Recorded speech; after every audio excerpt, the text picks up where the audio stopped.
અને જેટલી ચોપડી લખાતી જાય છે એટલું કન્ફ્યુઝન વધતું જાય છે કે પેરેન્ટિંગ કેવી રીતે કરવું, બાળકો સાથે કેવી રીતે ઇન્ટરેક્ટ કરવું. સૌથી પહેલાં તો એમ માનું છું કે બાળક એક પ્લુરીપોટેન્ટ અમારી ભાષામાં કહેવાય, એટલે કે એક એવી વ્યક્તિત્વ કે જે ગમે તે કે બધી જ દિશામાં જઈ શકે એનું સક્ષમ છે. હવે તમે એને કઈ દિશામાં વાળશો એ તમારા હાથમાં છે. બેઝિકલી આજકાલના પેરેન્ટિંગમાં ડૂઝ અને ડોન્ટ્સ બહુ વધતા જાય છે. એટલે બાળકોએ શું કરવું જોઈએ અને શું ન કરવું જોઈએ. આપણે બહુ એક પેરાનોઇડ સમાજમાં રહીએ છીએ જેની અંદર પેરેન્ટ્સને પરફેક્ટ પેરેન્ટ્સ બનવું છે.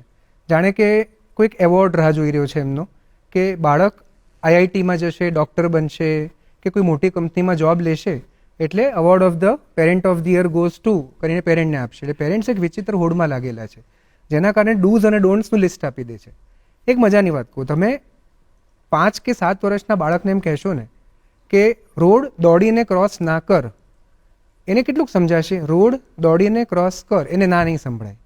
તમે એને કહેશો કે સામે સોફા ઉપર કૂદકો ન માર, એટલે એને સામે સોફા કૂદકો, આટલું સમજાશે, ના નહીં સંભળાય. બાળકોની ડિક્શનરીમાં હા અને ના હજી હોતા જ નથી. આપણે પહેલાં સમજવું પડે.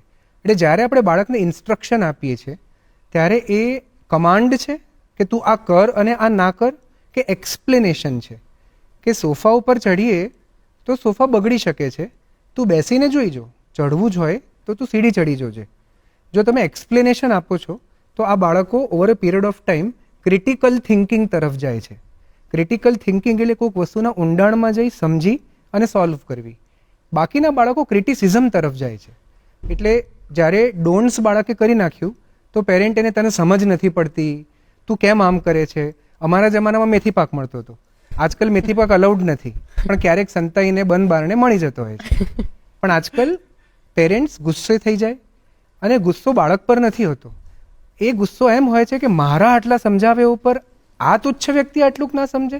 એ ગુસ્સો હોય પોતાના ઉપર અને પ્રોજેક્ટ બાળક પર કરે. તને સમજ નથી પડતી, તારામાં અક્કલ નથી, તારામાં બુદ્ધિ નથી. બાળકના મગજમાં આ બધી વસ્તુઓ તમને લાગે, પણ 3, 4, 5 વર્ષના બાળકોના મગજમાં આ બધા જ સેન્ટેન્સીસ કોર બિલીફની રીતે અંદર મગજમાં જતા રહે અને સતત ક્રિટિસિઝમ જે બાળકની થતી હોય એને આગળ જતાં લઘુતા ગ્રંથિ કે ઇન્ફિરિયોરિટી કોમ્પ્લેક્સિસ થઈ શકે છે.